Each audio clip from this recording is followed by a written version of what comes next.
Hey everyone, welcome to Frame Nest, your go-to place for deep dives into movies and shows. From detailed breakdowns and wild theories to scene-by-scene recaps and real, no-fluff reviews. If you love getting more out of what you watch, you're in the right place. Let's get into it. Today we're talking about The Last of Us, specifically the latest episode titled The Path. Now, that title has a double meaning. It's about Ellie and Dina's journey to Seattle, sure, but it's also a callback to the song The Path from The Last of Us games, the same one that plays during their travels and even during the ending of Season 1. Pretty neat connection, right? Now, this episode was a lot of table setting. They're laying the groundwork for some really big stuff like introducing Isaac and the Washington Liberation Front, the WLF, the group Abby is currently with. They also hint at the Seraphites. We'll get more into them soon. But one of the really interesting things the show's doing, and maybe some people have caught this, is how Joel is still a huge part of the story, even after what happened. If you look carefully at the trailers, there's still a bunch of scenes of Joel and Ellie together that haven't shown up yet. Meaning, yeah, Joel's still going to appear. Not in the present day, but through flashbacks and memories. It's like the show is trying to have its cake and eat it too. Give us that shocking moment, but still keep Pedro Pascal around because, let's be real, everyone loves him. So let's break down what actually happens. The episode kicks off right after the attack on Jackson. We see the townsfolk burning the infected bodies outside the walls. Burning is basically the only real way to fight the fungus. They don't have any special counteragents or bioweapons. That was the whole point of Season 1, finding a cure through Ellie's immunity. We get this really emotional moment where Tommy gets to see Joel's body, the body Ellie brought back with Dina's help. Now, a major change here compared to the games. In the original game, Tommy was actually there when Joel was killed by Abby. In the show, it's Dina, and that changes Tommy's story arc a lot. It seems like in the show, Tommy might just stay in Jackson, whereas in the games, he goes off on his own revenge mission later. Most of his scenes this episode are really about explaining why he wouldn't leave. But yet Dina's involvement at Joel's death scene gives her way more personal motivation for revenge. And they really highlight that, like when the camera focuses on Joel's watch on his arm. Later, Tommy leaves Joel's watch and revolver for Ellie in a box with the rest of his things. And he says a prayer, asking Joel to send his love to Sarah, Joel's daughter, who died way back during the initial outbreak. You can tell Ellie's still spiraling. At the hospital, she's flipping out with PTSD, reliving Joel's death over and over.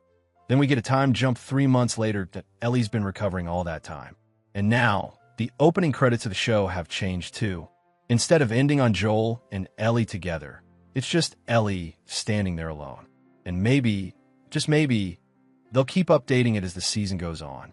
Back in Jackson, people are trying to rebuild. Tommy and Jesse are keeping the place running.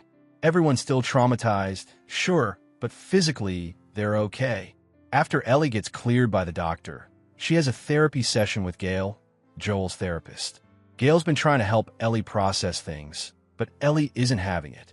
She lies to get out of the sessions as quickly as she can. Later, though, Gail basically calls her out. She knows Ellie was lying about Joel, even if she doesn't know exactly what Joel did. And of course, if you remember the end of Season 1, Ellie had started realizing that Joel lied about what really happened at the Firefly Hospital. Afterward, Ellie goes back to the house she shared with Joel.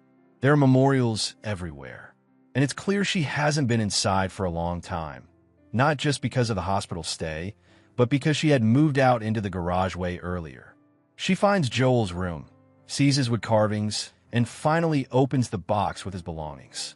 That moment where she finds the watch and revolver, it's pulled straight from the games. Finding the revolver kind of snaps her out of her fog. It reminds her of what she needs to do. Get revenge on Abby. Dina shows up, and they have this really heartfelt conversation. Dina tells her the truth.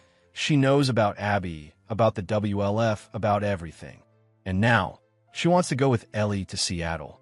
In the games, Dina didn't witness Joel's death, so this is a big change for the show, giving Dina personal motivation too. The show really builds up Dina as the brains of their little operation. She's the one with the info about Abby, about the WLF and about where to find them. She even knows about Nora, another character from the games who Ellie will confront later, which we've seen glimpses of in the trailers. They also name-drop Eugene. Remember him? He's the one who taught Dina about the different groups out there, like the WLF, and foreshadowing the Seraphites too. Speaking of, we meet our first Seraphites in this episode. They're these religious cultists, completely nuts. They think the infected are demons. They believe in rejecting modern society, and they live a super simple, agrarian life. The symbols on their clothes and the scars on their faces, that's how you recognize them. The show tries to make the Seraphites seem a little more sympathetic at first. But trust me, they're bad news too. Just bad in a different way from the WLF. Unfortunately, the WLF wipes out the Seraphite group we meet pretty quickly, showing just how dangerous they are. Back in Jackson, Ellie's training hard. There's some cool Easter eggs in her garage. A Matrix poster, a Radiohead sticker, old vinyl records. But man, standing next to Jesse, Bella Ramsey looks tiny. Which makes sense. Ellie's going to have to rely more on weapons, stealth, and smarts, because she's no match physically for bigger opponents like Abby. And yeah, another reason why show Abby probably won't be quite as swole as Game Abby.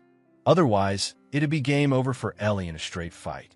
Jesse mentions he's on the council now, and hints he won't back Ellie's revenge plan. Big surprise. The council ends up voting not to send a rescue or revenge team to Seattle, which pretty much locks Ellie and Dina into going solo.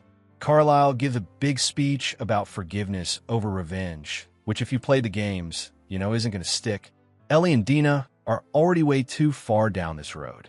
Finally, Tommy tells Ellie where they buried Joel 10 miles south of town.